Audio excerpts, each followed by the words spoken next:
Bueno, tema de hoy, base de datos para e-commerce y pasarelas de pago y seguridad. ¿Sí? Bueno, a ver, base de datos de e-commerce.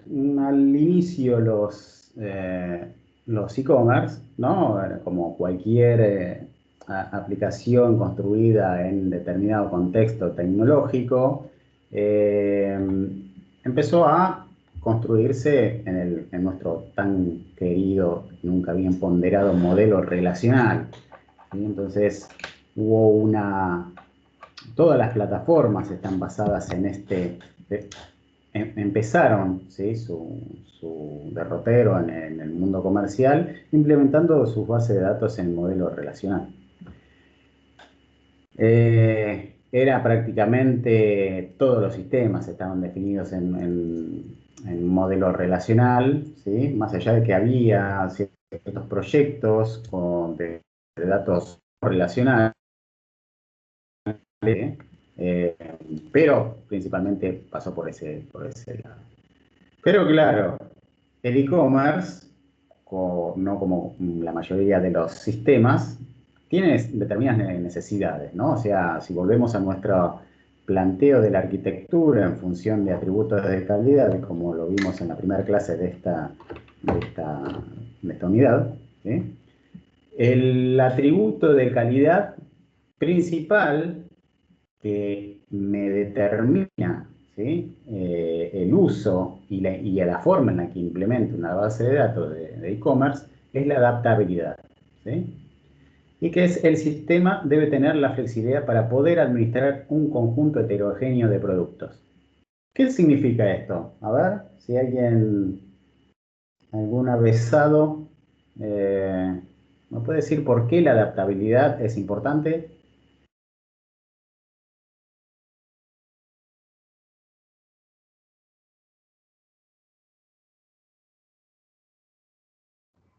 Puede ser porque vos puedas utilizar el mismo sistema con una gran cantidad de productos distintos.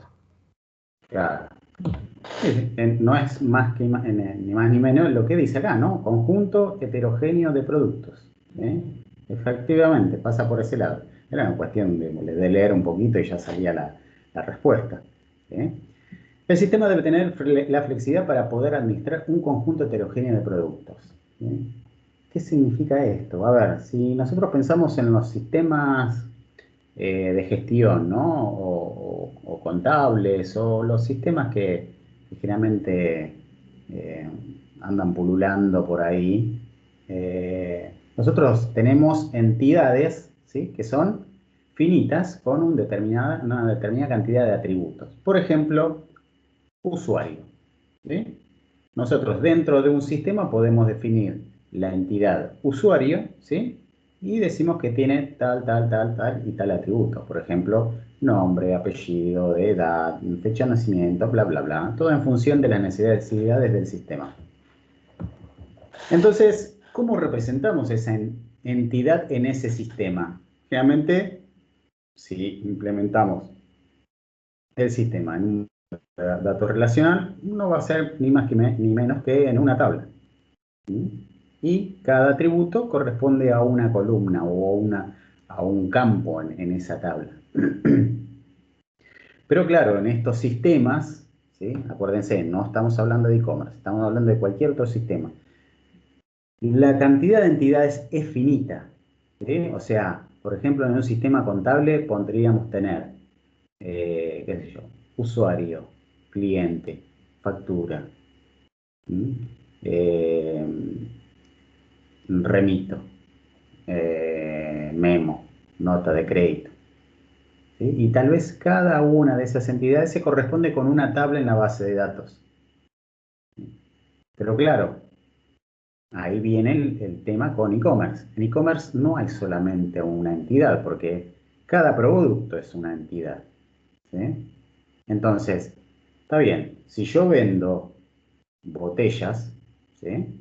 Ok, yo voy a tener tal vez una tabla botellas, ¿sí? Con los distintos atributos que podría tener algunos atributos nulls, o sea, para productos en los cuales el atributo no corresponda, ponga un nulo o algún valor que, ¿sí?, que me especifique que ese atributo no corresponde al producto en sí. Pero claro, en un e-commerce, imagínense que puede haber cientos de productos, ¿no? Imagínense que, qué sé yo, una,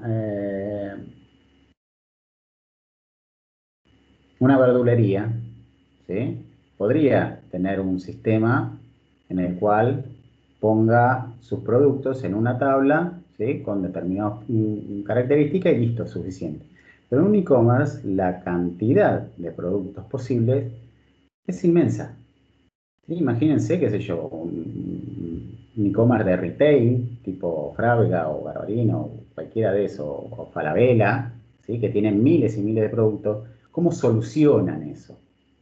¿Sí? O sea, cómo las plataformas de e-commerce se adaptaron a esa heterogeneidad de productos. ¿Sí?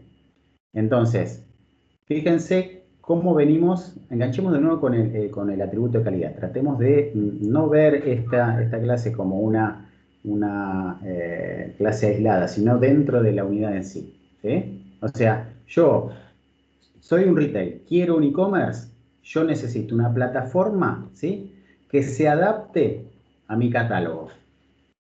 ¿Sí? Ese es el atributo de calidad muy, muy importante en mi cosa.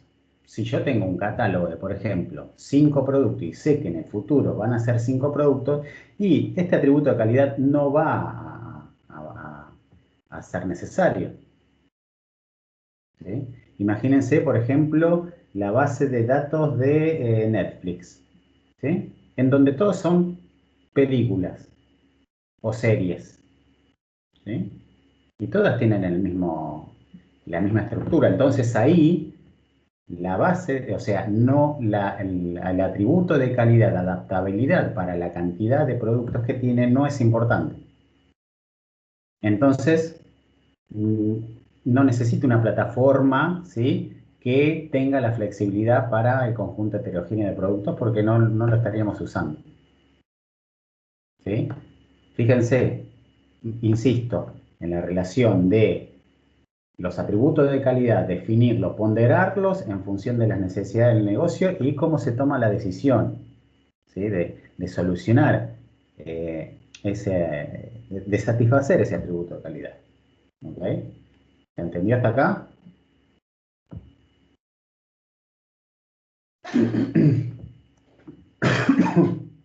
Cuando hablamos de productos, de que cada entidad va a tener su tabla, ¿sí?, estamos hablando de, perdón, estamos hablando de un esquema de datos, ¿sí?, de base de datos raw modeled, o sea, modelado por registro, ¿sí?, en el cual cada entidad, ¿sí?, cada objeto del sistema viene representado por un registro en una base de datos. Eso es base en el modelo relacional. ¿Sí? Por ejemplo, en este caso nosotros tenemos la remera, roja, el zapato y el pantalón. Imagínense que, ok, yo voy a implementar mi sistema de forma tal de que, siguiendo ese atributo de calidad, adaptabilidad, yo lo que voy a hacer es decir, ok, yo voy a meter todo en una sola tabla y voy a meterle tantas columnas como sea necesaria. ¿Sí? Pero acá nos encontramos, por ejemplo, con este problema, ¿no? Acá tenemos nuestra remera roja, cuya SKU, ¿sí?, un atributo propio de todos los productos, ¿sí?, SKU1, tipo, ¿sí?, está bien, me define qué tipo de producto representa este registro. En este caso sería remera, en el segundo zapato, en el tercer pantalón. La descripción, que en realidad todos los productos tienen descripción, por lo tanto es un atributo propio de de todos los productos, ¿sí? Y acá, qué sé yo, pongo cualquier otra cosa, bufanda, pullover, gorra.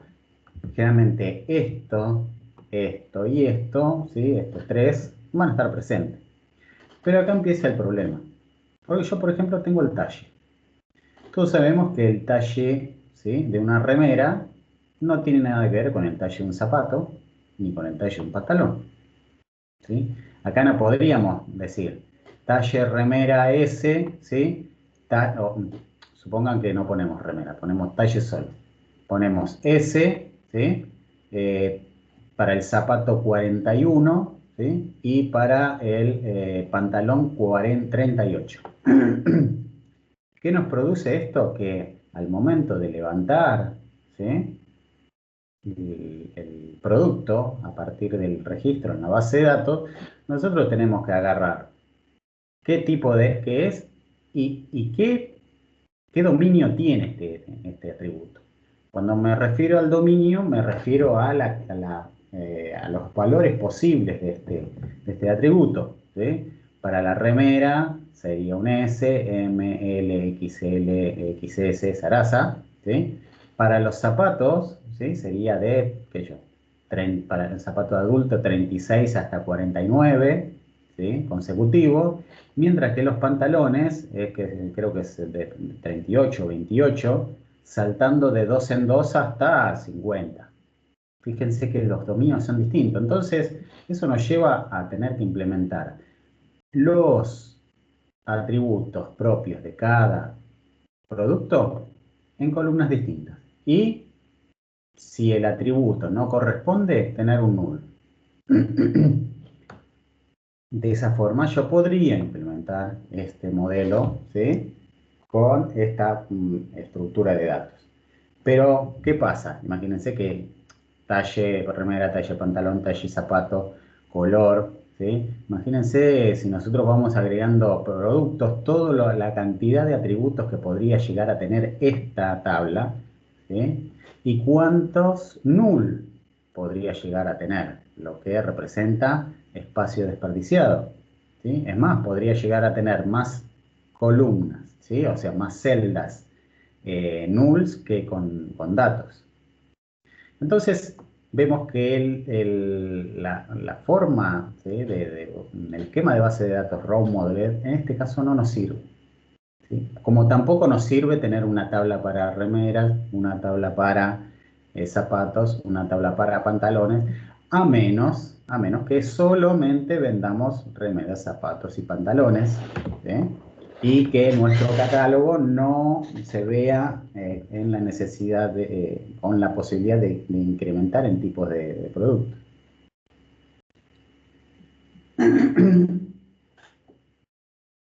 En una tabla Row Model es homogénea en los hechos que describe, ¿sí? ¿Qué significa esto? Que los hechos que describe, ¿sí?, es homogénea, o sea que todos los elementos de esta tabla, ¿sí?, son homogéneos en función de la cantidad de atributos que tiene, más allá de que tenga nulo o no, ¿sí? O sea, por definición, una Row Modeler es homogénea, ¿sí? ¿Por qué? Porque todos los productos en esta tabla van a tener los mismos atributos, ¿sí?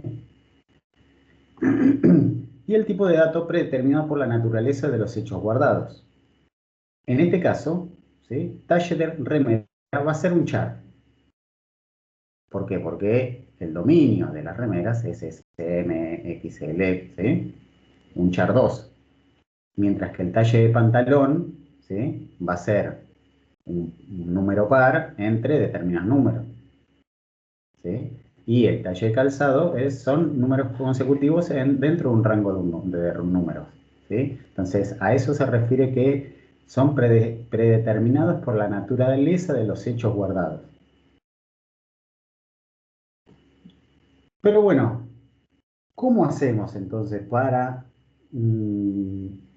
salvar ese problema, ¿no? O sea, ya sabemos que esto no nos sirve a nosotros. Nosotros necesitamos un esquema de base de datos que me permita guardar en forma lo más eficientemente posible un conjunto heterogéneo de productos.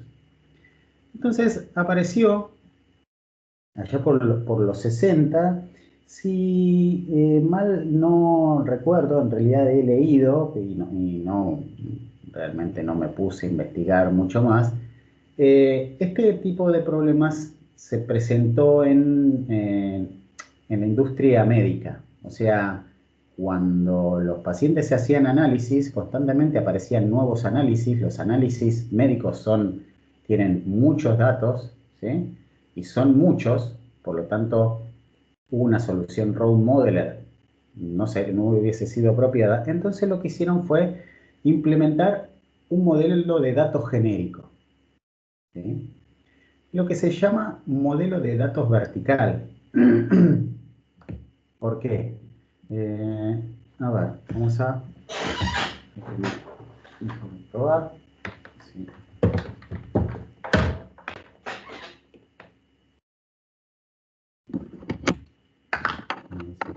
Funciona. Mi querida tableta.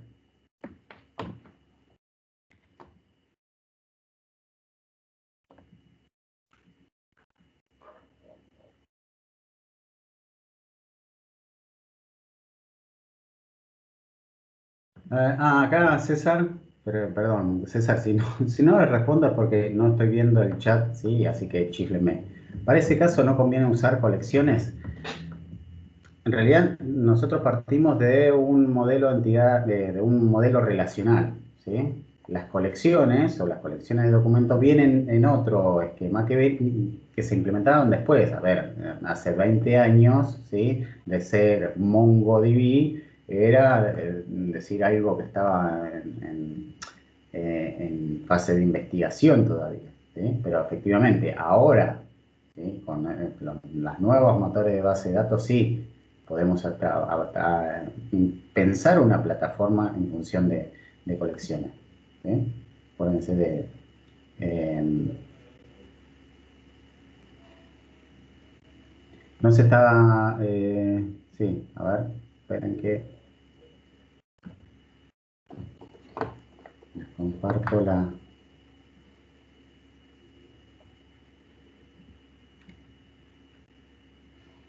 mm,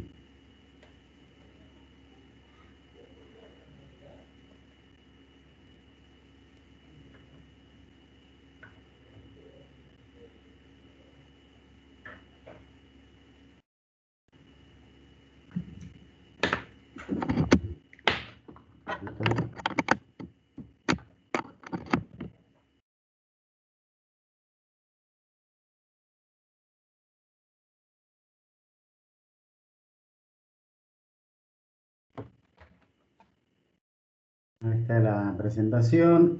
Bueno, vamos a ver si esto no funciona.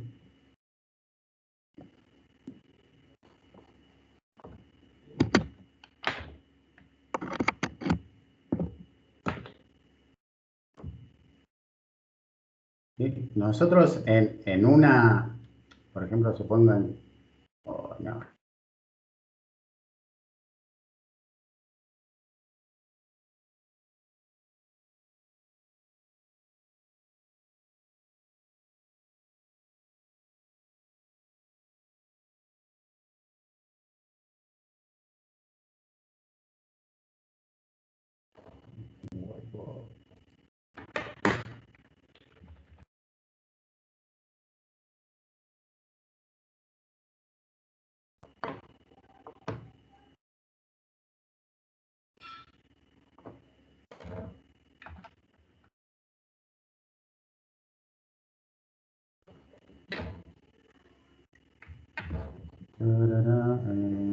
ya vamos, ya vamos, ya vamos.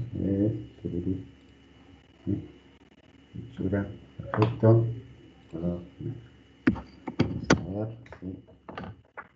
si podemos darle una mejor experiencia. Un pizarrón. Bueno, suponga que nosotros tenemos, ¿sí? Nuestra remera, ¿sí? Y en la base de datos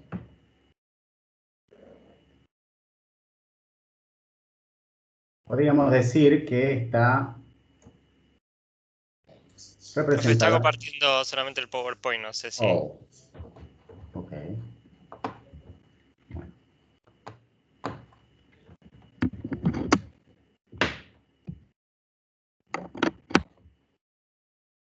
vamos a cambiar de formato de compartimiento.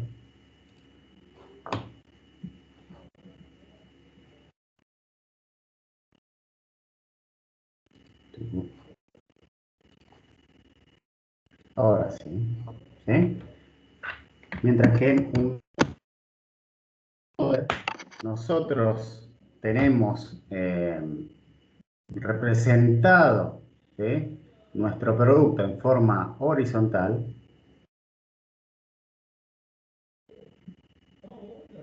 en este nuevo esquema, ¿sí?, que se llama EAB, ¿sí?, vamos a representar nuestro producto en forma vertical. ¿Sí? O sea, en lugar de los campos estar acá, ¿sí?, en forma horizontal, los vamos a tener en forma vertical. ¿Sí? Y ahora vamos a ver por qué entendemos eso. Vamos de nuevo a nuestra presentación. ¿Sí? Y la cuestión es la siguiente. Este modelo consta básicamente de tres tablas. ¿Sí? Una tabla entidad, una tabla atributos y una tabla valores. Con esas tres tablas nosotros es posible representar el modelo de datos que soporte cualquier producto, ¿sí? Sea un producto con un atributo o con, no sé, 100.000 atributos. ¿Sí? Todos los datos de cada una de las entidades, ¿sí?, está distribuido en estas tres tablas. Tabla entidad, que tiene la definición básica de los objetos, ¿sí? En este caso tiene solamente el ID y el nombre de la entidad. Podría tener, por ejemplo, si hay, por ejemplo, los productos, todos tienen un SKU, ¿no?, un identificador de producto único. Entonces, si todos los productos, ¿sí?, tienen un atributo en común, podría ir en esta tabla, ¿sí? Por lo tanto, tendríamos, aparte del ID de la tabla, el nombre, SKU y descripción, ¿sí? Después tenemos la tabla de atributos, definición de cada uno de los atributos de todos los objetos del dominio. Acá, ¿sí?, en esta tabla van a estar todos los atributos que no son generales, o sea, no podrían ir acá, ¿sí?, y que son propios de cada uno de los productos. Hay entidades, ¿sí?, en las cuales hay atributos que van a ser compartidos, que en este caso aparece solamente una vez, ¿no? Por ejemplo, imagínense que tengo la entidad remera, ¿sí?, y chompa. Ahí yo voy a tener productos talla, ¿sí?, en este caso talla de remera o talla de chomba, van a corresponder, por lo tanto yo voy a poder reutilizar este atributo, ¿sí? Y por último, una tabla que une estas dos tablas, ¿sí?, y le da un valor en particular, ¿sí? Fíjense que hay una relación, ¿sí?, de 1 a muchos acá, ¿sí?, y hay una relación entre la tabla attributes values y integers, ¿sí? Y acá en los valores tenemos el valor individual de cada atributo. Ahora vamos a ver un ejemplo, ¿sí?, de cómo podemos popular estas tres tablas para, ¿sí?, representar esos tres productos que teníamos originalmente. Por un lado vamos a tener la tabla Entities, ¿sí? Entidades. Vamos a tener remera, pantalón y zapato. Y el ID, en este caso del row, ¿sí? del registro, es 1, 2 y 3 respectivamente. En la tabla atributos vamos a tener el talle remera, ¿sí? O sea, acá está, recuerden que acá es la definición del atributo. Yo aparte, ¿sí? Aparte de, por ejemplo, el attribute name, podría tener el tipo un string que me defina el tipo de datos que va a contener, o el dominio, ¿sí? O las reglas de validación inclusive. En este caso, el talle remeras sería un char2, ¿no? El talle pantalón, ¿sí? Un número par entre determinados, dentro de un rango de entero, ¿sí? Y talle de zapato también, un entero dentro de un rango sin necesidad que sea solamente par. Y el color que podría ser un string, ¿sí? O un código de color, o eh, en realidad sería un string, ¿sí? O un integer si representa un código de color. Entonces acá tenemos definición de entidades, definición de atributos. Muy bueno. Y acá en attribute value tengo cómo, ¿sí? Todos esos datos que estuvimos mostrando en una row modeler, cómo se distribuyen en esta tabla, ¿sí? Y acá vamos a tener, por ejemplo, entidad remera, ¿sí? Atributo, talle remera, el valor es medium o M, ¿sí? Dependiendo cómo yo haya definido el dominio de este atributo, ¿sí? Entidad remera, atributo color. ¿Qué color? Rojo. Entonces acá, con estos dos registros, voy a tener el talle, ¿sí? Y el color. Por lo tanto, acá podría yo tener remera, SKU, descripción, ¿sí? Que son todos atributos comunes a todos los productos. Y acá tengo con estos dos registros esos dos atributos que son propios de las remeras. Vamos a ir a la segunda entidad, entidad 2, pantalón, ¿sí? En la cual vamos a tener de nuevo acá SKU, descripción, el nombre, ¿sí?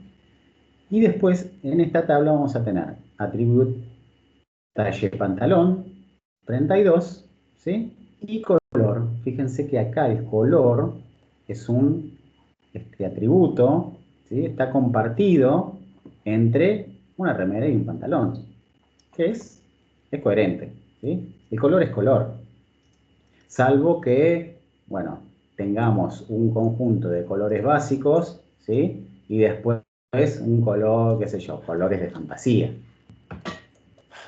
¿sí?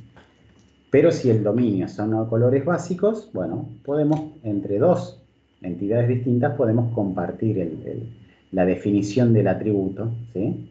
Y usarla en el mismo sentido. Y por último tenemos los zapatos. Un zapato, ¿no?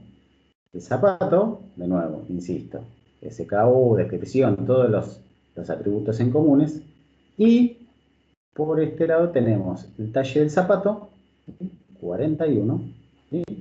Y color del zapato, ¿sí? Color blanco. Entonces fíjense que yo puedo poner cualquier cantidad de entidades, ¿sí? Cualquier número de entidades, cualquier número de atributos, y todos los datos van a estar acá adentro, ¿sí? O sea, todos los datos de los atributos propios de cada producto. Entonces, de esa forma no vamos a tener nulls, ¿sí? En tablas gigantescas, ¿sí? ¿Y eso en qué redunda? En adaptabilidad. O sea, yo con estas 3 simples tablas puedo representar cualquier tipo de producto. ¿Sí? Yo cuando estudiaba ingeniería y en tercer año, ¿no? Imagínense que en tercer año era más o menos 1900, escuchen, 1993, 92. El profesor de base de datos nos explicó esto, ¿no? Y en ese momento dije, wow, no. Él puntualmente nos decía, vos a la base de datos le tirás un ladrillo y te guarda ladrillo, le tirás un banco y te guarda banco, le tirás cualquier cosa y te guarda cualquier cosa. ¿Sí?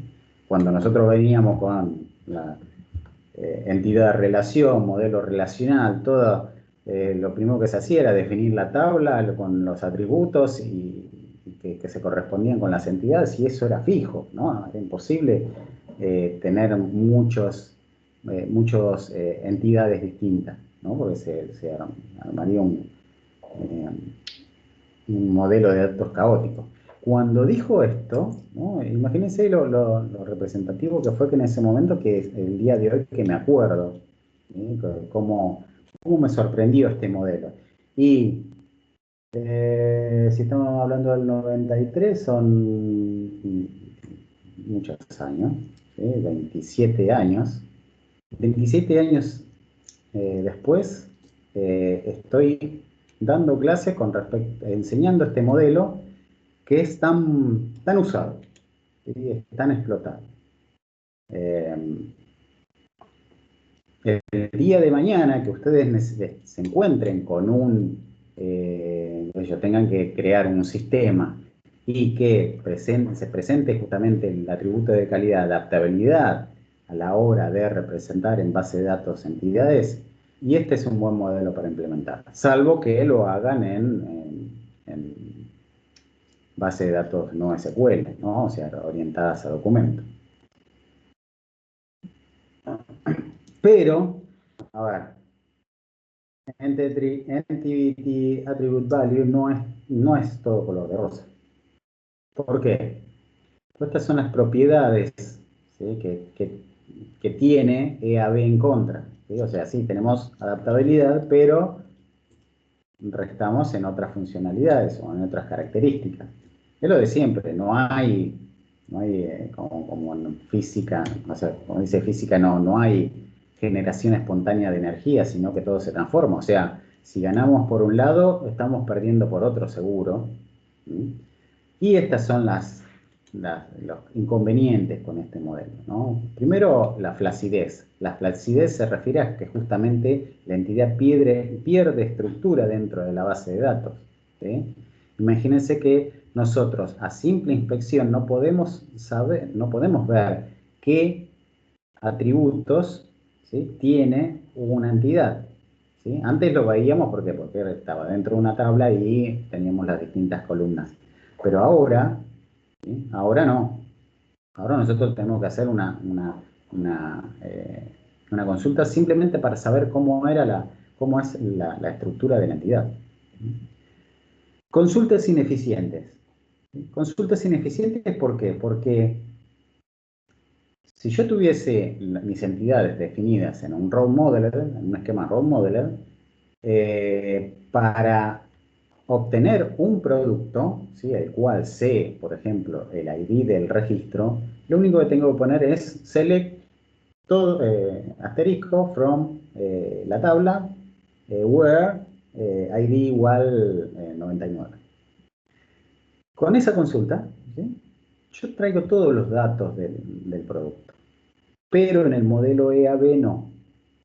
En el modelo EAB nosotros por cada atributo, ¿sí?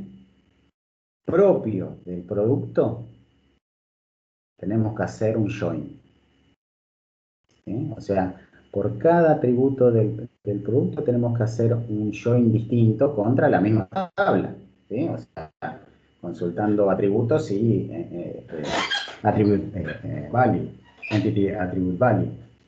¿Sí? Pérdida de funcionalidades propias de cada Database Management System. ¿Sí? O sea, los sistemas, como ser SQL Server, Postgre, MySQL, ¿sí? Oracle, piensan, o sea, fueron construidos con la premisa de que las entidades se guardan en una tabla en particular, ¿sí? Entonces, cuando hay funcionalidades pensadas con ese modelo, pero claro, cuando uno intenta meter el modelo EAB dentro de ese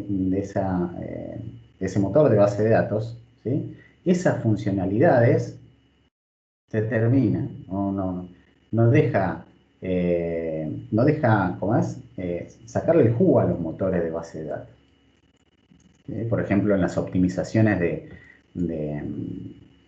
¿cómo es? Las optimizaciones de consultas, en la indexación y todo eso, pierde bastante. ¿Sí? Otro tema es la pérdida de funcionalidades propias de SQL, o sea, el propio lenguaje SQL se ve muy restringido a la hora de trabajar con esas joins. ¿Sí? O sea, lo lleva a un nivel muy básico de utilización. Por ahí hay muchas funciones que no servirían en este caso, como por ejemplo todo lo que es agrupamiento. Eso en modelo EAB prácticamente no sirve para nada. ¿Sí?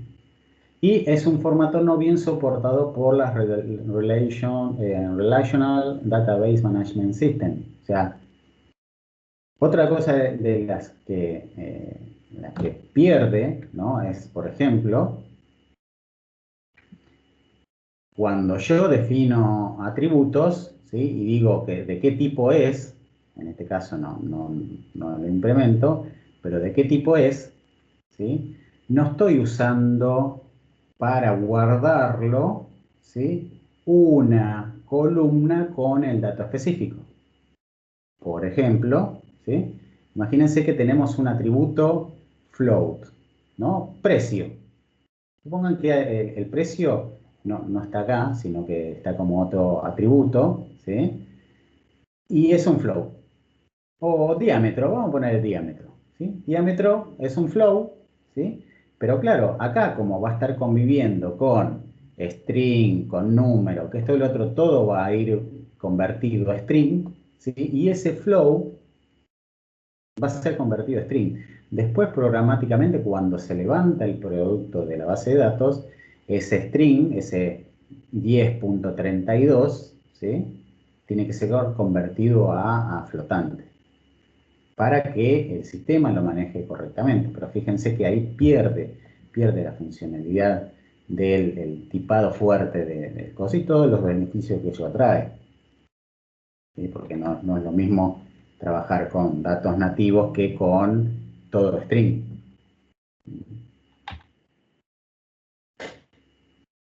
Bueno, y esas son las contras que tiene el EAB.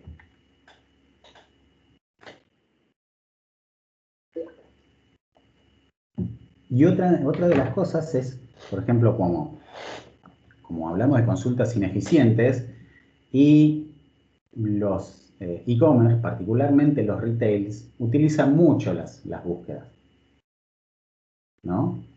Entonces, imagínense, a ver, en un role model es fácil realizar una búsqueda. ¿Por qué? Porque, ok, busco sobre determinado campo en un registro y por otro campo en el mismo registro, ¿sí? En este caso, yo para obtener los productos tengo que hacer múltiples joins, ¿sí? Y eso es mucho más costoso. Imagínense que por cada join, no sé cuánto estará impactando en la performance, pero en un producto que tenga 10 atributos propios, ¿sí? Estamos haciendo 10 joins. Y claro, las búsquedas, mientras yo estoy en el e-commerce, adelante en el frontend, pongo pullover rojo, ¿sí? Ahí traer los productos, los pullovers rojos, o sea, que cumplan con esa condición, va a ser muy costoso para la base de datos. Es por eso Por eso que lo que se hace generalmente, es más, Magento, en la versión 1.x, ahora está en la 2, ¿sí? La 2.3 creo. Lo que hacía era agarrar, primero y principal, por cada atributo, ¿sí? Por cada tipo de atributo, o sea, de determinado tipo, tenía una tabla como esta. Por lo tanto, por ejemplo, tenía la entity, ¿sí? Y la entity chart, attribute chart, ¿no? Y tenía un attribute chart value. Y después había otra tabla, attribute, no sé, datetime, ¿sí? Y había otra tabla, attribute datetime value, ¿sí? Entonces, por cada atributo distinto, o sea, en pos de no perder eso es lo que hablábamos de tener que pasar todo a string, sino que poder utilizar, ¿sí? los valores, los tipados fuertes en las bases, en los campos, ¿sí? Para poder hacer, qué sé yo, cálculos, ordenaciones o cualquier otra cosa, ¿sí? Entonces, eran trucos como para justamente tratar de mejorar esa performance, ¿no? Y esa pérdida de funcionalidades. Pero bueno, y lo que le decía era que para no tener que buscar en un esquema como este, lo que hacía Magento era en un proceso de indexación que podía llegar a tardar algunos minutos en función de la cantidad de productos dentro del catálogo, lo que hacía era agarrar esta, ¿sí? Hacer los join correspondientes, ¿sí? Y agarrar los atributos buscables, por ejemplo, cuando nosotros ponemos pullover rojo, ¿sí? Un atributo buscable sería el color rojo, ¿sí? Y el nombre de la entidad, la descripción, y lo que hacía con esos valores, que los sacaba de este campo, los concatenaba con pipe, ¿sí? Entonces, si yo definía que mi remera iba a ser buscable por color, descripción, tipo de producto, tela, ¿sí? Lo que hacía el sistema era, en el momento de indexación, agarrar ese producto, ¿sí? Poner Entity ID 1 y un search, un texto, ¿sí? En el cual uno encontraba todos esos atributos concatenados, con Py. ¿Sí? Entonces lo que hacía el sistema cuando yo buscaba desde el frontend era consultar ese string concatenado a ver si mis palabras estaban dentro de todo ese string. Y si era así, devolvía ese producto como resultado, o sea, devolvía el ID y después con ese ID iba y consultaba estas tablas para formar, ¿sí? El resultado de búsqueda. Y eso todo era ¿por qué? ¿Por qué? Porque las consultas eran ineficientes.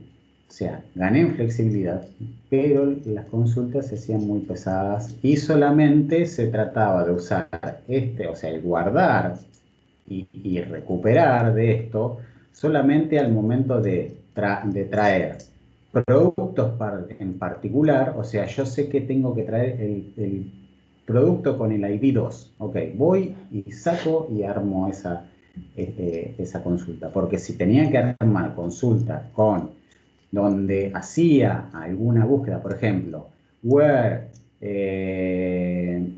talle remera igual medium, y ahí agarrate. Agarrate porque no es que sea imposible, pero la consulta era muy, muy ineficiente. ¿Sí? Entonces lo que hacía el proceso de indexación era horizontalizar todos los atributos buscables del producto.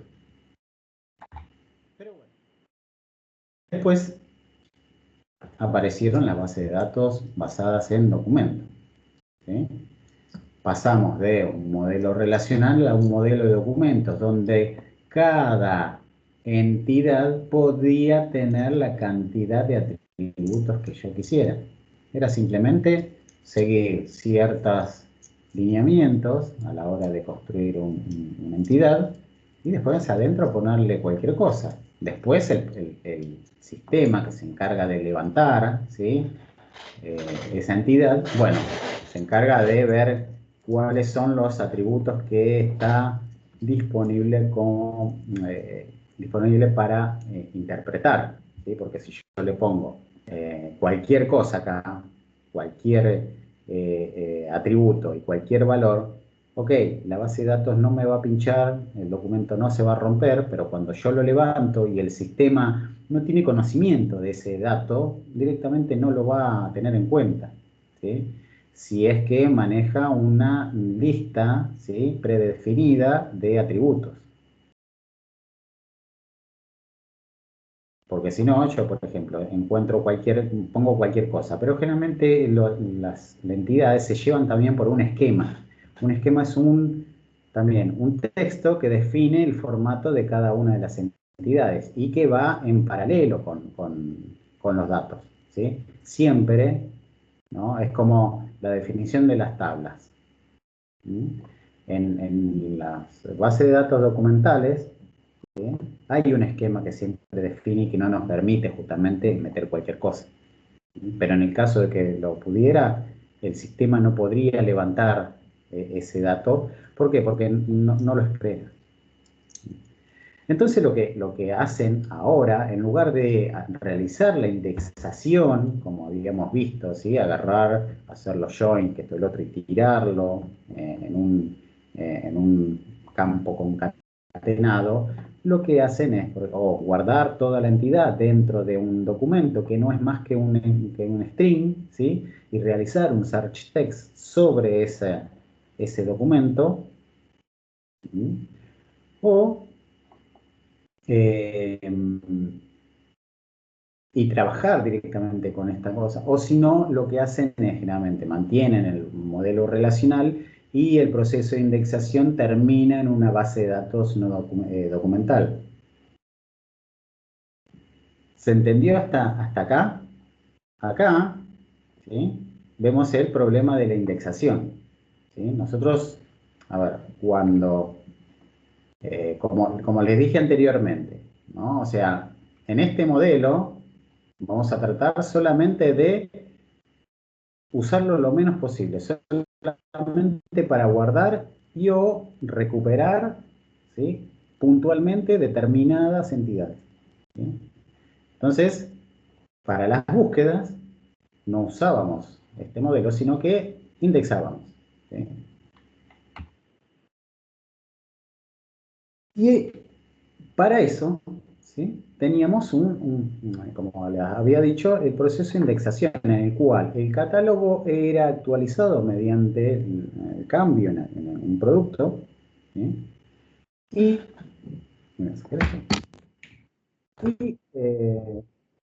a partir de ese catálogo se realizaba una indexación. Como les dije, por ejemplo, acá lo que hace es del producto, ¿sí?, de la definición en el backend. Esto nos permite decir cuáles son los atributos de un producto, que son esto y esto. Pongan 5. ¿No? Bueno, de esos 5, defina cuáles son buscables. Buscables son el primero, el segundo y el tercero. Sean nombre, descripción y descripción corta. Entonces lo que hace, ¿sí?, es asociar ese SKU y después concatenar, ¿sí?, con un py eh, los distintos valores para ese capítulo. Y después cuando venía la consulta, no es que iba el catálogo de la consulta, sino que venía y hacía un search text, ¿sí?, sobre esto.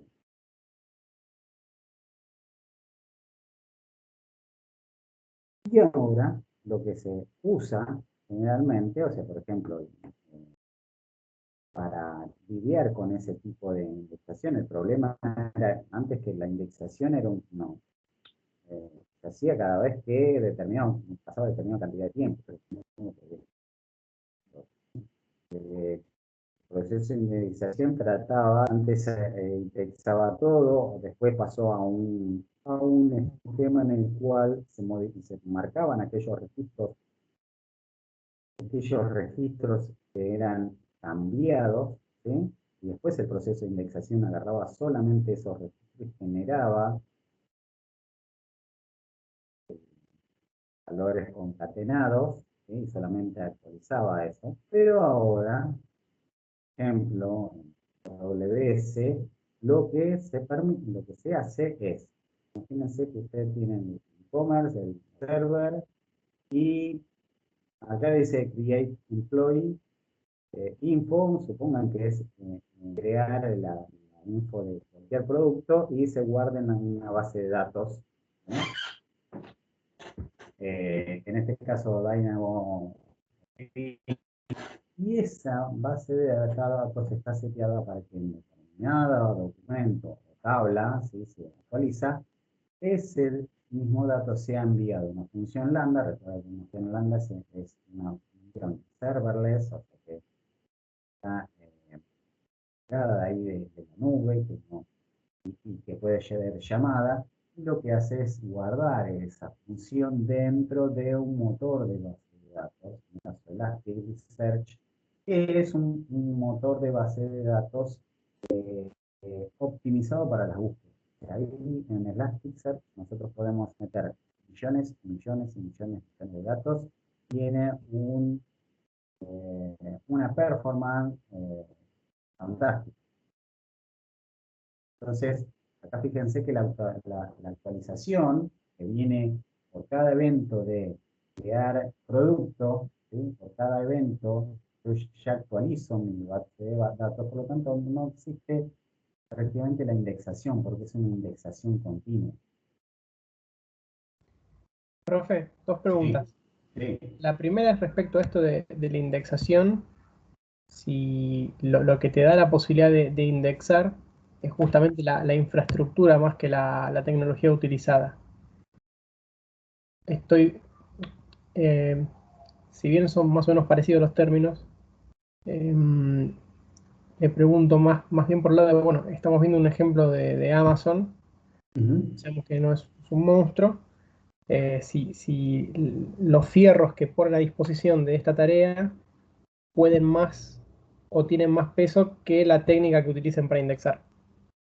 No, la técnica es fundamental, porque generalmente muchos problemas de búsqueda o de indexación tienen un orden de complejidad exponencial, ¿sí? O sea, al principio sí podés suplir la baja performance en los algoritmos con más poder computacional, ¿sí? O sea, qué sé yo, un procesadores más fuertes o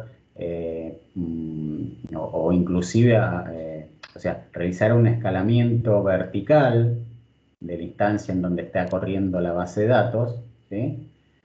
Pero llega un momento en el que la mejora en la cual la mejora generalmente tiene una progresión logarítmica, o sea, mejora, mejora, mejora, y llega un momento en el que más allá de que le ponga fierro, fierro, fierro, el proceso sigue respondiendo de la misma forma, ¿sí? O sea, con la misma performance.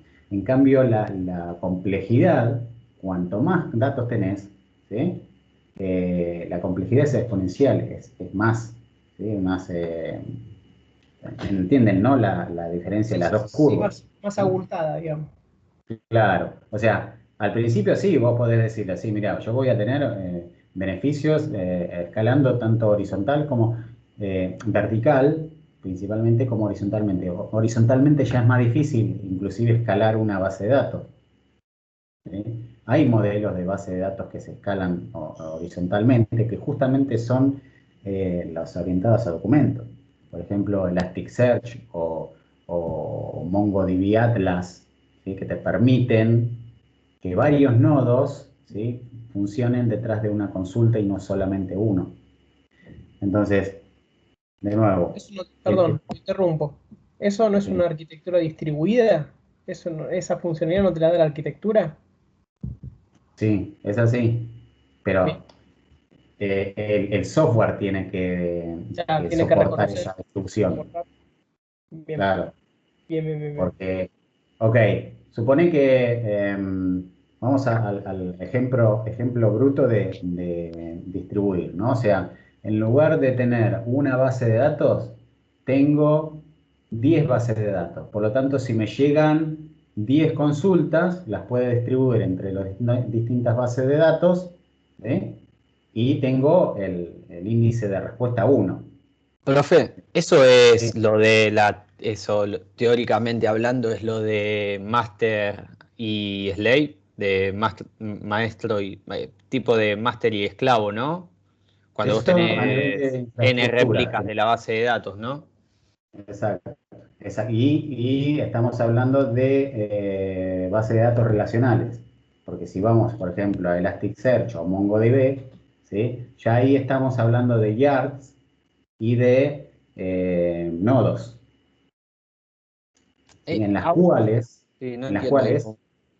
¿eh? Nunca laburé con Elasticsearch, por eso Bueno, no. ¿Cómo es que funciona a nivel de escritura y lectura? Por lo que yo tengo entendido es que se escribe en la master y la master después replica en las esclavas y para lectura puede leer tranquilamente de las esclavas y así.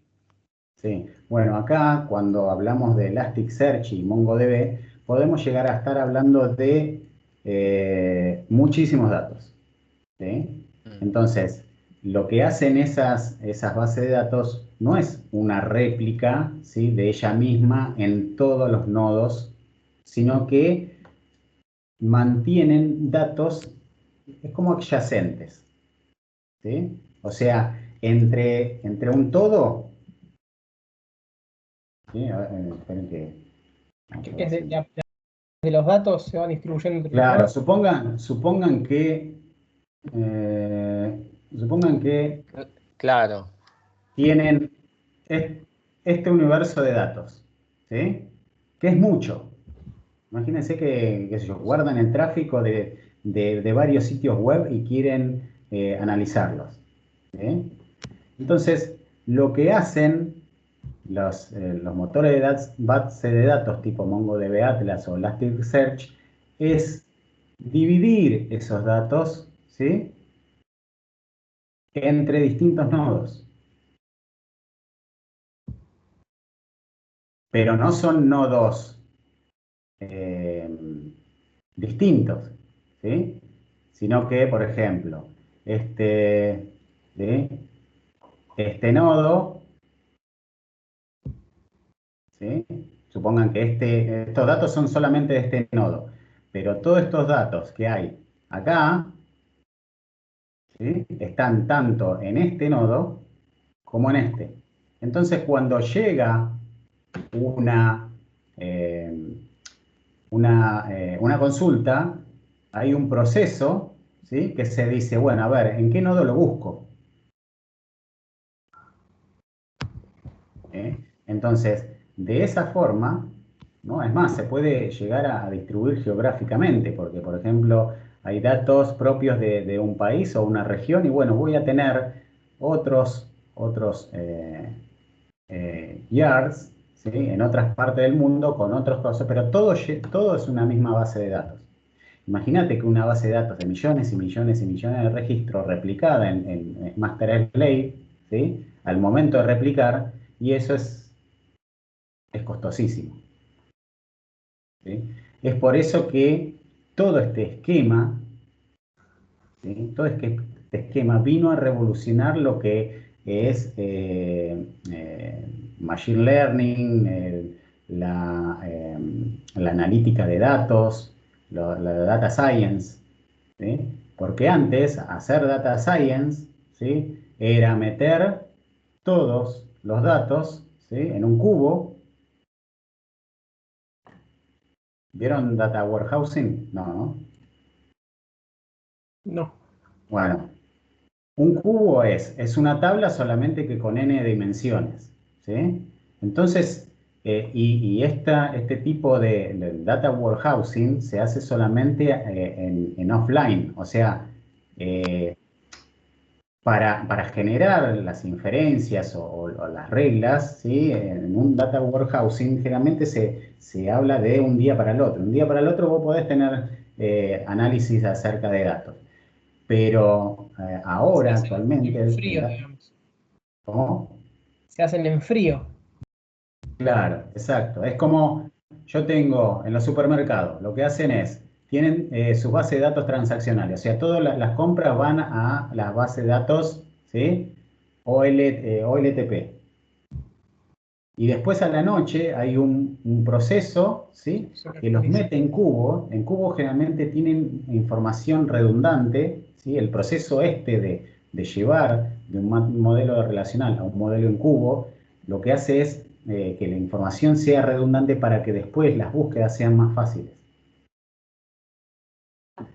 Lo que permitió, ¿sí? El avance en lo que es el modelo de datos no SQL y las búsquedas y los motores de búsqueda fue justamente poder trabajar con grandes volúmenes de datos en forma instantánea. O sea, esto, ¿sí? El tener que esperar al otro día para ver los resultados ya no es necesario. Ojo, todavía hay, no quiero decir con esto que el data warehousing está obsoleto, ¿sí? Pero mucho de lo que adolecía el data warehousing, ¿sí? Lo está permitiendo el modelo de datos documental implementado como Elasticsearch o MongoDB. Bien. ¿Sí? Bueno, y la otra pregunta era de hace un par de filminas atrás, cuando se está explicando justamente el modelo, este. Sí. Yo sigo viendo una base de datos relacional ahí. No, Sí, a ver, el motor de base de datos es relacional, sí, ¿sí? El modelo de datos es distinto. Acá estás utilizando un modelo de datos, ¿sí? Vertical, en los cuales los entidades, ¿sí? Tienen sus atributos en forma vertical, o sea, uno en cada registro, digamos, de esta tabla. bien. ¿Sí? Entonces, A ver, la relación entre las tablas, entre entidad, attribute value y attribute, sí, mm, se condice con el modelo relacional, porque la base de datos es relacional. Pero vos implementás un modelo de datos, ¿sí? Eh, que no encaja al 100%. O sea, el modelo relacional no fue hecho con esto en mente. ¿Por qué? Porque justamente para traer los productos de una remera tenés que hacer N-join, lo que es costosísimo. claro. ¿Sí? Bien, gracias. Eh, bueno, hablamos de la indexación, ¿sí? Hablamos de cómo es la indexación ahora en los sistemas nuevos. Y bueno, por ahora eso es lo de base de datos.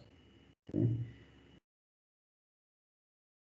La verdad que todo lo que es base de datos y todas las bases de datos que se pueden llegar a utilizar en un sistema de e-commerce no es solamente relacional, ¿sí? Y basado en documentos. También hay bases de datos key value, ¿sí? Utilizadas principalmente en los cachés. ¿No? No, si se acuerdan el diagrama de la infraestructura, nosotros veíamos varias bases de datos, ¿sí? Que no estaban, que no eran bases de datos relacionales, que eran caché, que en realidad los cachés no son ni más ni menos que otras bases de datos, ¿sí? Con funciones específicas. Bueno, ahora vamos a hablar acerca de pasarelas de pago. ¿Qué es una pasarela de pago? ¿Alguien sabe?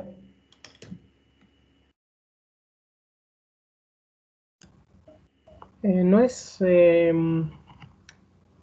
aquellas entidades que se especializan justamente en las transacciones de e-commerce, justamente por lo que habíamos hablado, que bueno, como que es una entidad que está preparada o que tiene un know-how fuerte en lo que es seguridad y distintos tipos de buenas prácticas que son las que mejor se adecúan al tipo de laburo que hacen, ¿no? Valga la redundancia, Sí. pero como que delegan o sea, asumen, mejor dicho, esa responsabilidad y a mí, que soy un simple y mundano desarrollador de mi sitio, me dejan bueno, sin esa responsabilidad, algo así.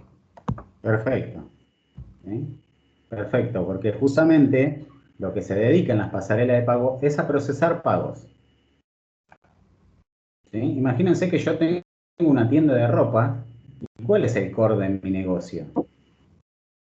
La Vender, ropa. vender ropa. Vender ropa. Exacto, mostrarla de la mejor forma posible, contar con los mejores modelos y los más adecuados para mi público. ¿Eh? Hacerle llegar las ofertas. Ese es mi core de negocio, no procesar pagos. Entonces, ¿qué hago? A ver, procesar pago, tengo que procesarlo, de alguna forma. Entonces, ¿qué hago?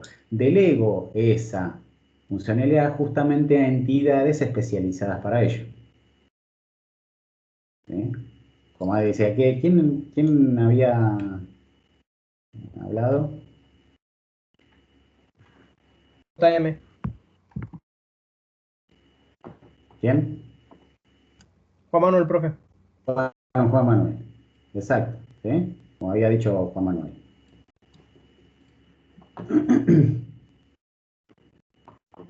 Entonces, la pasarela de pago es un servicio que se implementa en las tiendas electrónicas para facilitar a los clientes el pago.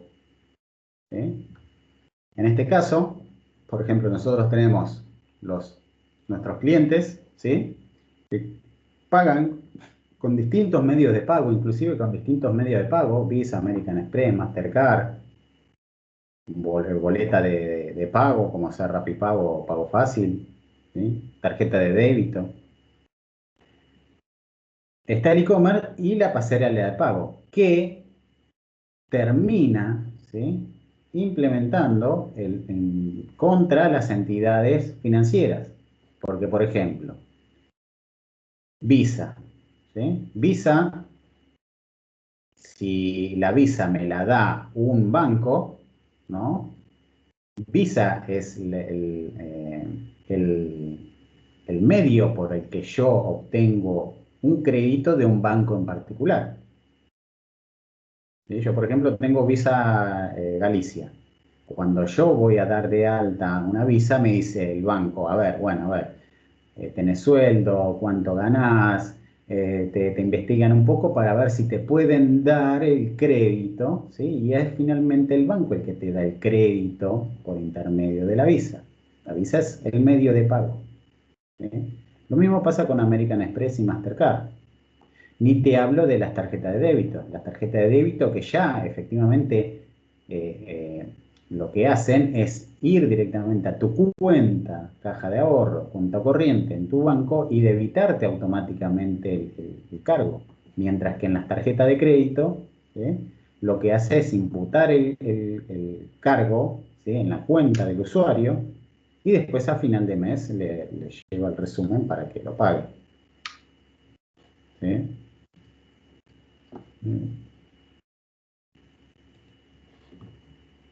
Entonces, hay muchos tipos de pasarelas. ¿Sí? A ver, déjenme ver. Sí.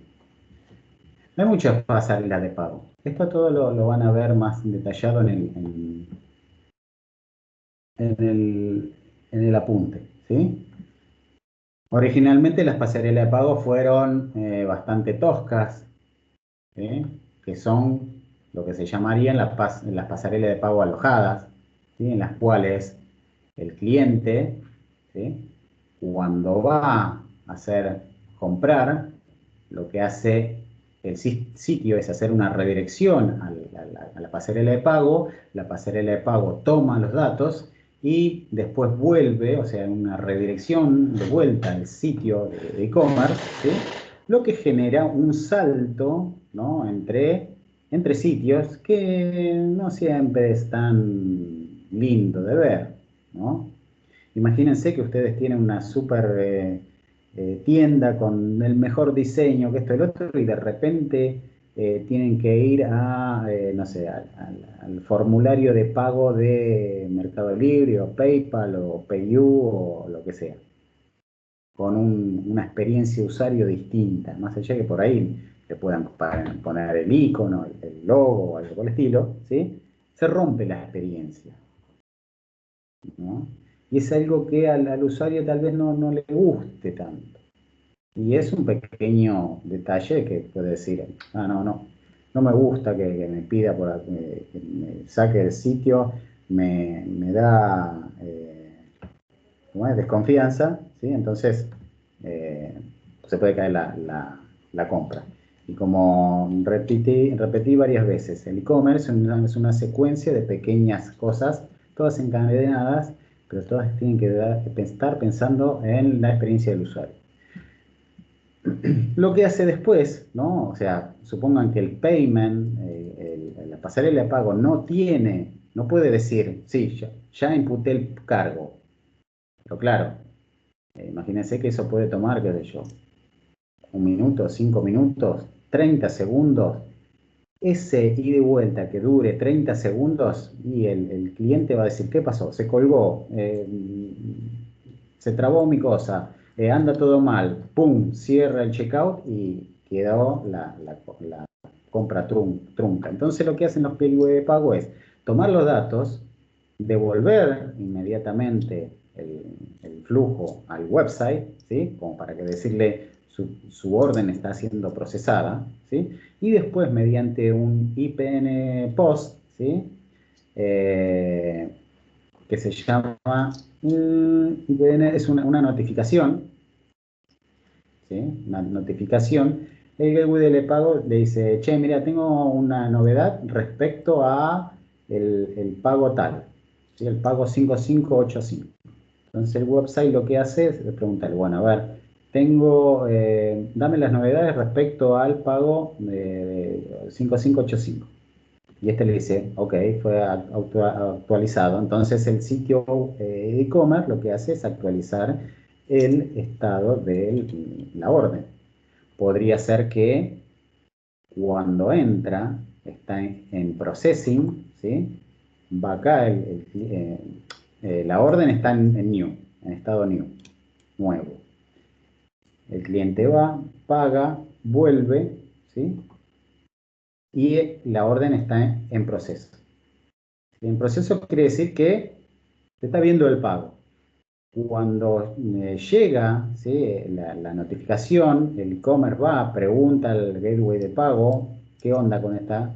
¿Va todo bien? Ahí el e-commerce lo que hace es actualizar el estado de la orden a, por ejemplo, pagado, ¿sí? Entonces, una vez que está pagado, puede empezar a armarse la orden, o sea, y meter en un paquete los productos para empezar el proceso de envío. ¿Mm? Después tenemos las pasarelas de pago autoalojadas. Para este tipo de pasarela es necesario recolectar los datos del pago del cliente en la misma tienda. Luego de obtenidos estos datos, ¿sí? Acá. ¿Sí? Luego de obtenido estos datos, los primeros son enviados a una URL provista por la pasarela de pago. Algunas de estas necesitan ser informadas en un formato definido por alguna clave hash o clave de seguridad o clave secreta. Para obtener este token hash key, el usuario debe efectuar un login, ¿sí? Dentro de la plataforma de la pasarela de pago e inmediatamente volver a la tienda para continuar el proceso de recolección de datos de pago.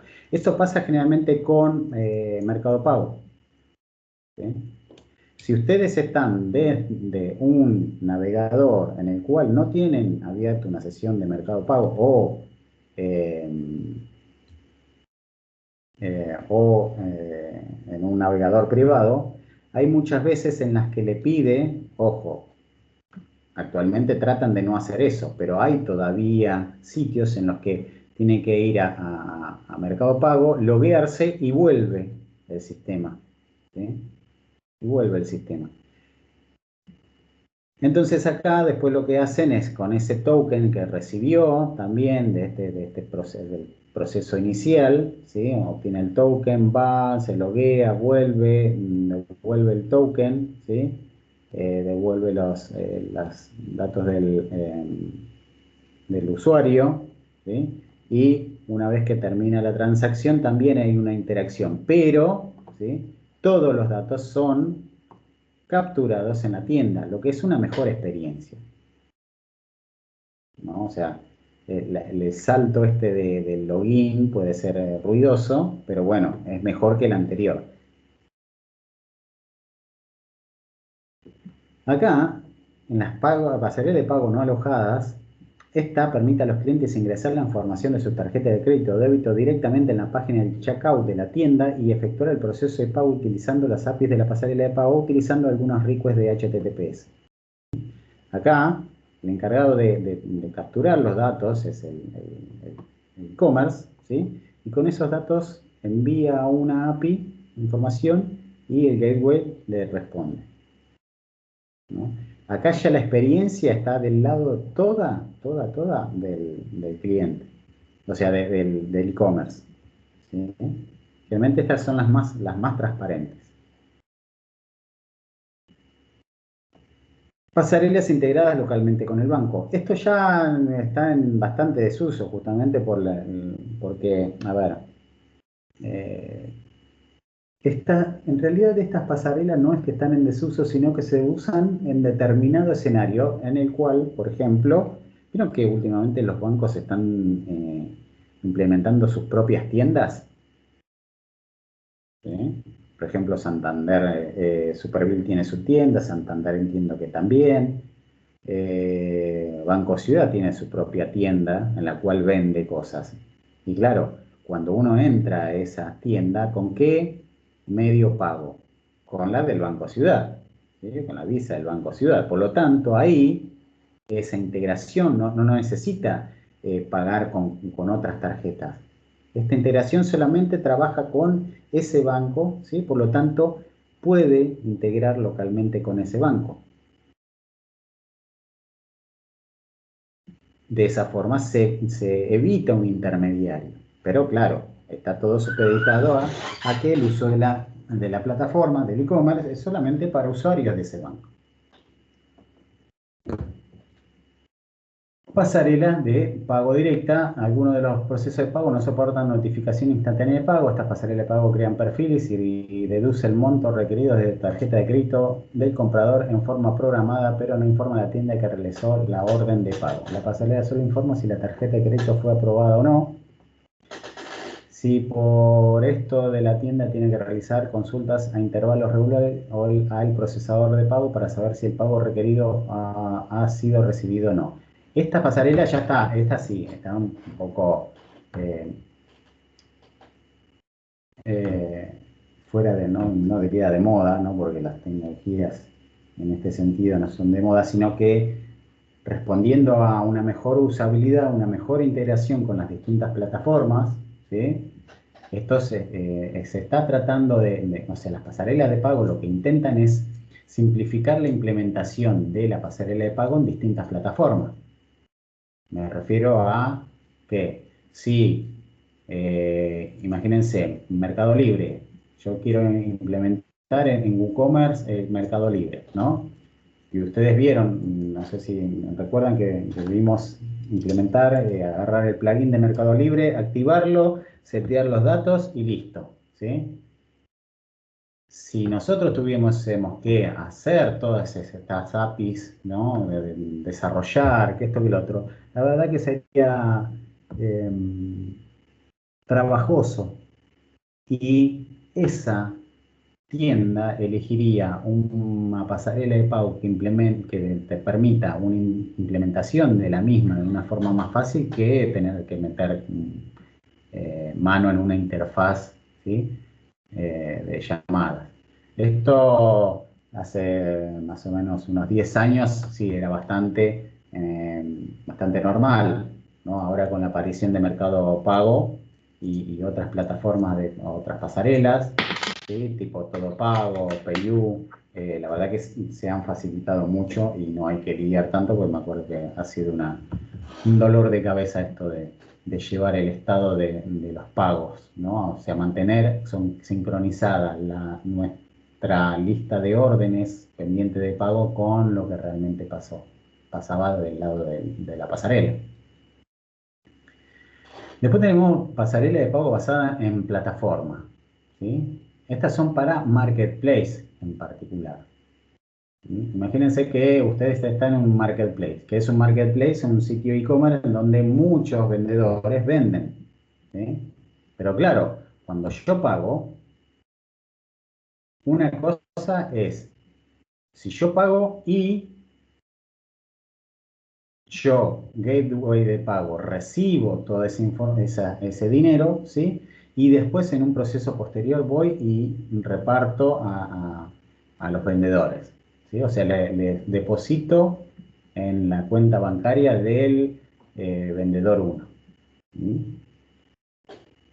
Imagínense que ese proceso de tomar plata y después distribuirla es un movimiento contable, ¿sí? que es factible que genere impuestos y por lo tanto gastos, por lo tanto es ineficiente. Entonces lo que hacen estas pasarelas de pago, ¿sí? Basadas en plataforma, es tomar un solo pago de parte del sitio y después lo dividen en función de la información que nosotros le enviamos por la API, lo dividen en las distintas, ¿sí? En las distintas pasarelas de pago de los distintos clientes, ¿sí? Y reparten en ese momento, ¿no? Reparten en ese momento el dinero. ¿Sí? Y devuelve de nuevo un response y después una notificación de cada una de ellas. ¿Sí? Pero esto es fundamental, ¿para qué? Porque si no existieran este tipo de pasarela de pago basada en plataforma, ¿no? Lo que pasa es que tienen que pagar, ¿sí? O sea, el cliente tiene que pagarle a cada uno ¿cómo es? De los vendedores, ¿sí? O sea, si por ejemplo yo compré 5 productos, ¿no? De los cuales 3 es del 1, uno del 2 y otro del 3, tengo que hacer 3 procesos de compra, o sea, 3 checkout, lo que a nivel de usabilidad es totalmente inaceptable. Es por eso que las plataformas, los marketplaces, necesitan sí o sí implementar este tipo de pasarela de pago. Ahora no sé si Mercado Libre, creo que sí, ¿no? Implementa, a ver, a ver, implementa de esta forma. Tengo entendido que sí. Antes no lo hacía. Antes, vamos a,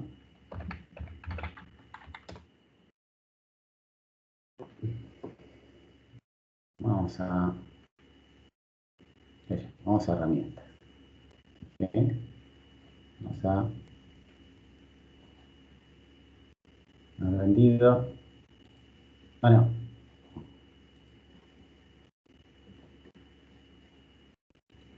agregar al carrito. ¿Sí? Tengo 2 cosas en el carrito. A ver qué tengo.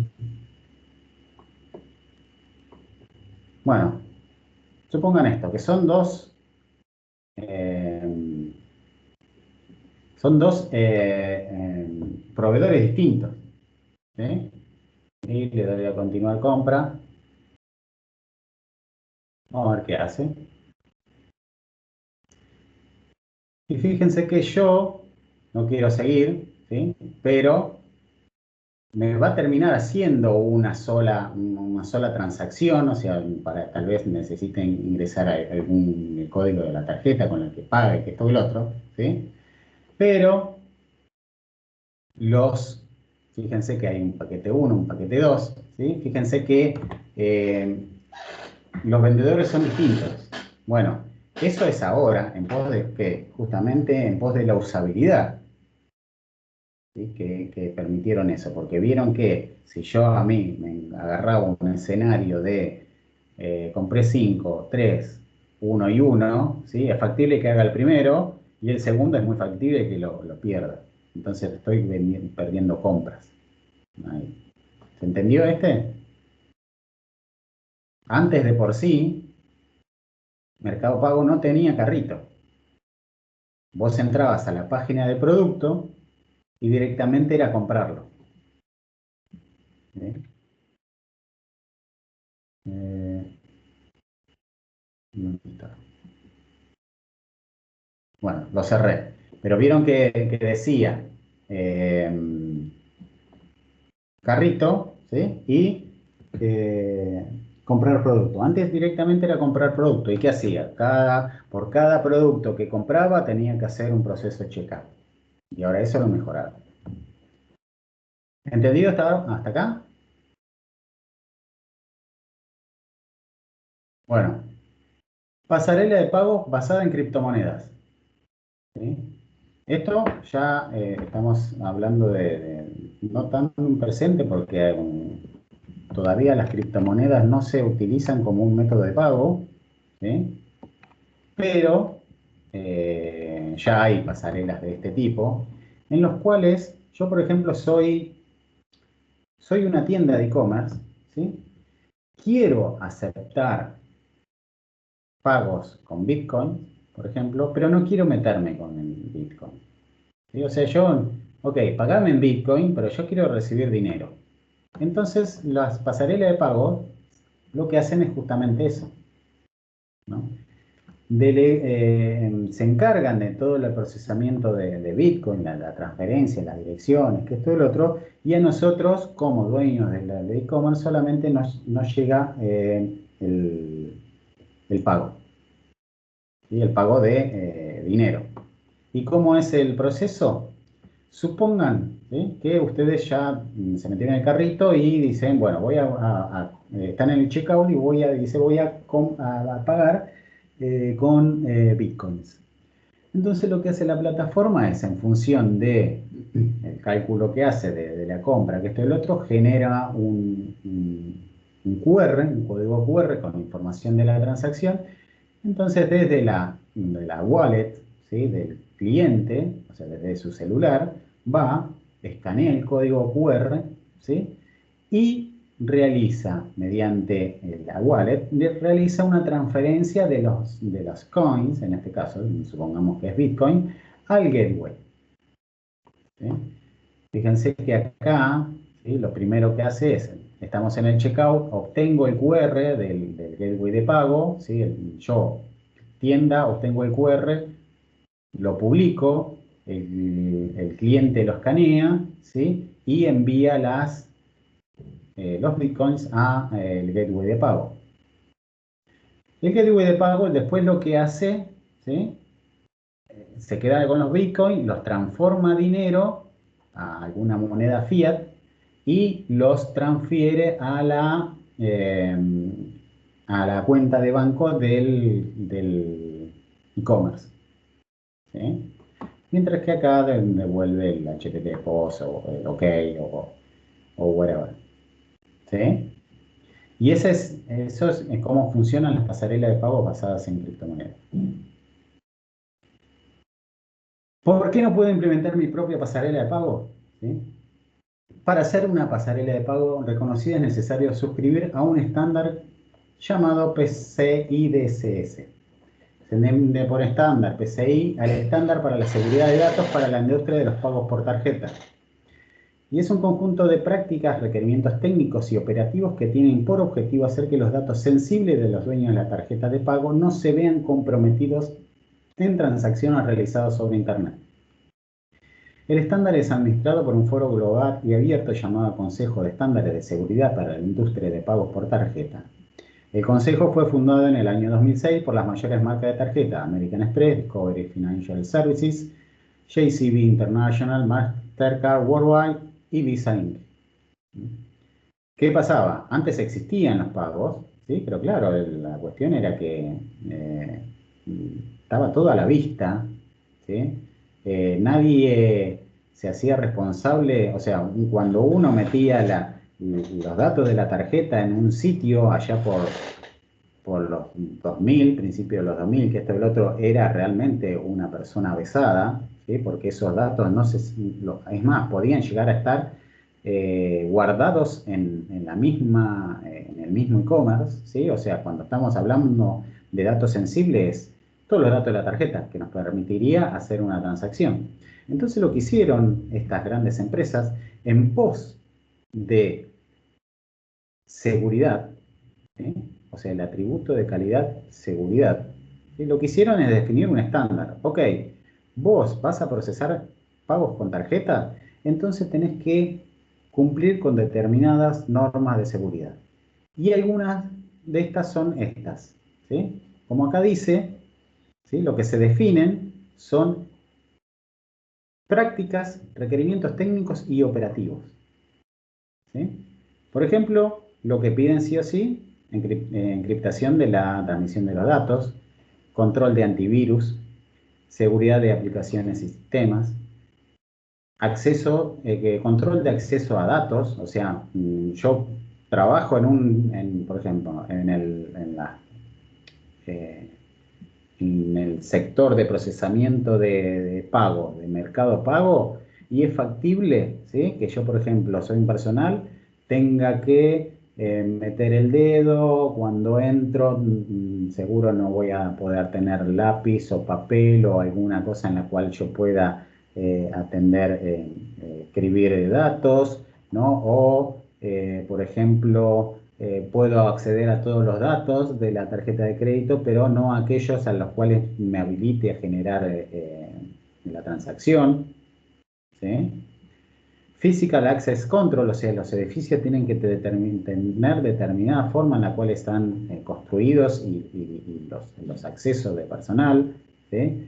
Data and Network Access Control, o sea, testing de seguridad, políticas de seguridad de la información, administración de firewalls, ¿sí? O sea, Data Protection, o sea, son un montón de condiciones que justamente, bueno, a ver, yo vendo remeras, no me metas con todo eso. Entonces lo que hago justamente, como decía ahí mi compañero, ¿sí? Le delego toda esta responsabilidad a alguien que ya lo tiene y que, bueno, se va a llevar su comisión, ¿sí? Por cada transacción, pero bueno, me libera de todo de ese problema. Bueno, y seguridad en el e-commerce lo vamos a ver en la próxima clase. ¿Alguna pregunta con respecto a acá?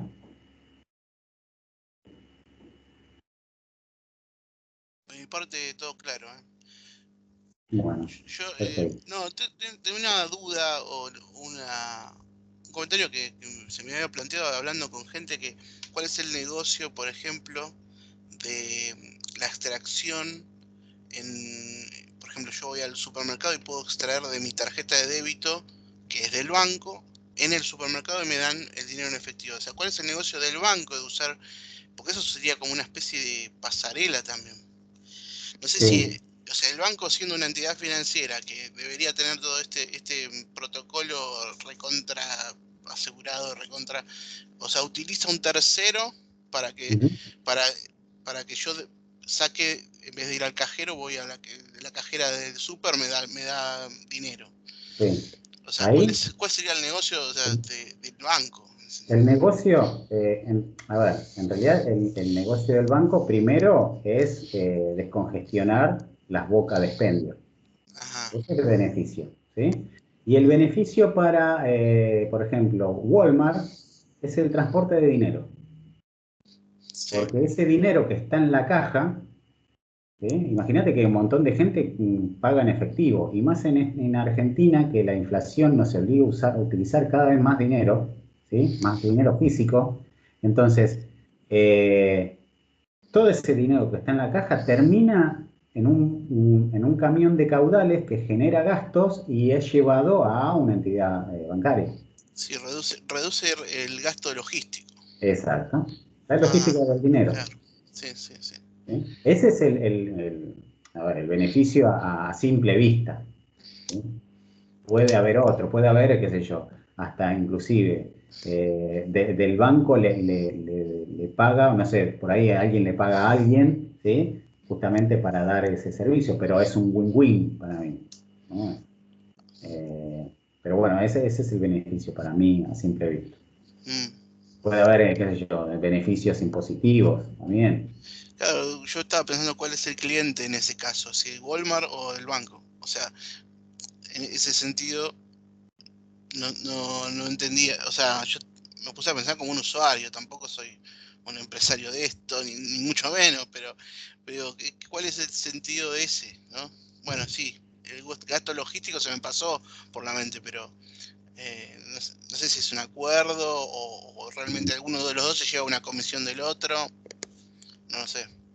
Y yo creo que, a ver, todo tiene que ver también con la distribución, ¿sí? de los cajeros.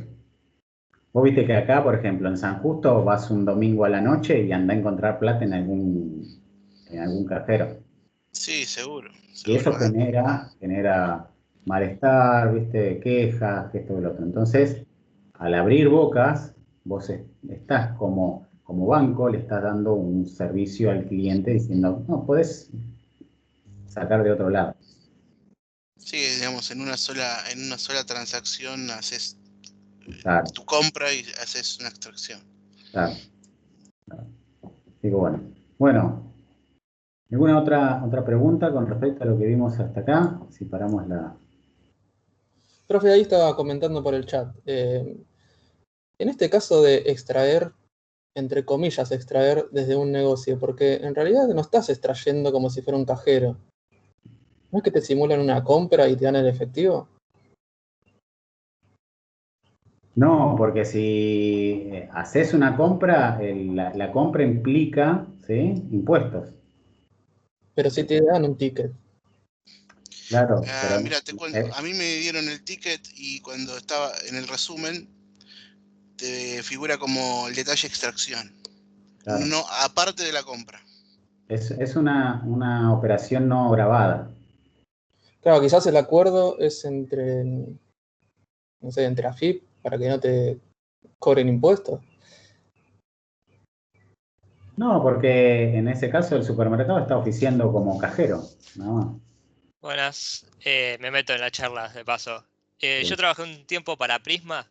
Prisma son los dueños de los Postnet y sí, Postnet en realidad es la competencia, pero todo Visa. para que se den una idea. Y los que manejan todas esas concesiones son de Visa, Mastercard y todo eso, es Prisma y Postnet justamente. Y lo que hacen ellos es vender un servicio que en realidad quien maneja esa transacción de extracción son estas empresas. Y ellos son los que se hacen cargo de ser los intermediarios entre el Mm, banco y la empresa. Y para eso le cobran a la empresa un porcentaje de, digamos, por ejemplo, 800 pesos por mes por el postnet con sí, este servicio de extracción. Y al mismo tiempo, con eso consiguen un trato especial con los bancos para, no sé, ganancias de guita, ¿no?